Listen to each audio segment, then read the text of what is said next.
আসসালামু আলাইকুম সুপ্রিয় দর্শক, আপনাদের ভালোবাসায় আসলাম একবার সবাই মেয়ের কাছে আমরা শুনবো তার জীবন কাহিনী। আসসালামু আলাইকুম। ওয়ালাইকুম আসসালাম।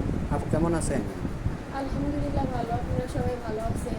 জি আলহামদুলিল্লাহ, আল্লাহ তাআলা আমাদের অনেক ভালো রাখছে। তো আপু আপনার নামটা কি? মুসাম্মদ মোমেনা খাতুন। মমিনা খাতুন। তো আপনার হোম ডিস্ট্রিক্ট? ময়মনসিংহ। ময়মনসিংহ জেলা, ফুলপুর। ফুলপুর থানা, গ্রাম গ্রাম আমফুল। আমতল। ও আচ্ছা। তো আপনার পরিবারে কে কে আছে? আম্মু আছে আর ছোট একটা বোন আছে। ও আচ্ছা। তো আপনার বাবা নেই? না। আচ্ছা, আপনার বাবাটা কি মারা গেছে নাকি? জি, মারা গেছে। ও আচ্ছা। তো আপনার কি ছোট রেখেই মারা গেছে? জি। ও। তো আপনাদের পরিবারটা তাহলে এখন কিভাবে চলে? ওই যে আম্মু অন্যের বাড়িতে কাজ করে, আমি একটু অন্যের সেলাই মেশিনে কাজ করি, ওই ও দিয়েই আচ্ছা। চলে। মানে সেলাই মেশিনটা কার, আপনি নিজের নাকি না, অন্যের? অন্যের। ও, অন্যের সেলাই মেশিনে কাজ করেন। জি। তো তাহলে আপনাদের পরিবারটা তো অনেক কষ্টে যাচ্ছে নাকি? জি। ও আচ্ছা। তো আপনি লেখাপড়া কতটুকু করছেন? এসএসসি পাস করি নাই, নিউটেন। ও, এসএসসি পাস করেন নাই, মানে নিউ 10 পর্যন্ত জি। পড়ছেন। ও আচ্ছা। তো মূলত আমাদের ক্যামেরার সামনে কেন আসছেন?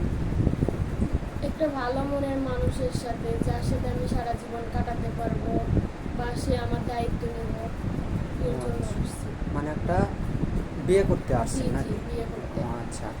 তো এখন আপনি কেমন বয়সী ছেলে চাচ্ছেন? 35। বয়সটা বয়সটা যেরকমই হোক। ও আচ্ছা, বয়সটা যেমন হোক তাতে কোনো সমস্যা জি নেই। আর বয়স দিয়ে তো আসলে কিছু আসে জি যায় না, জি মানুষের মনটা হলো সর্বোচ্চ বড় জিনিস।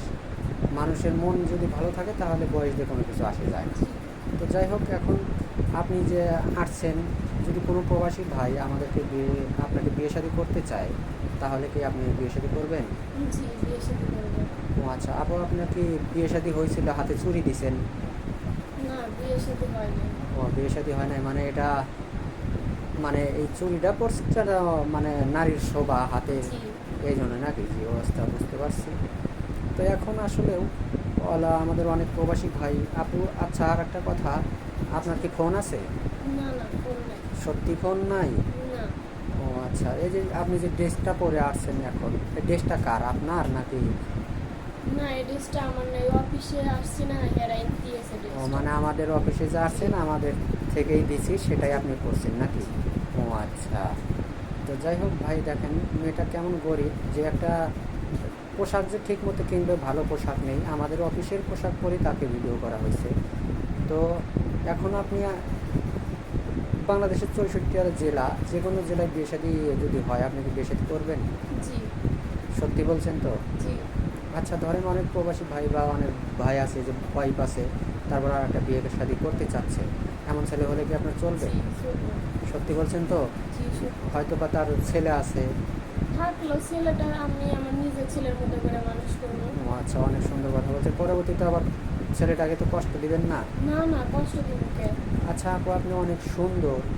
তো এখন যদি কোনো প্রবাসী ভাই বিয়ে শাদী করে আপনাকে দেশে রেখে যায়, আপনি তো আবার পরকিয়া করে অনেক ছেলের সাথে চলে যাবেন না না? না, পরকিয়া করবো কে? ও আচ্ছা। তো দেখেন ভাই, আসলে কারো জীবন কাহিনী 2-4 মিনিটে শেষ করা যায় না। মেয়েটার কোনো ফোন নেই, আমাদের ইউটিউব চ্যানেলের নাম্বার দেওয়া থাকবে, মানে ইউটিউব কর্তৃপক্ষের নাম্বার দেওয়া থাকবে। কেউ ভিডিও কল দেবেন না, অডিও কল দেবেন। ভালো থাকবেন, সুস্থ থাকবেন, এই বলে শেষ করছি। আল্লাহ হাফেজ।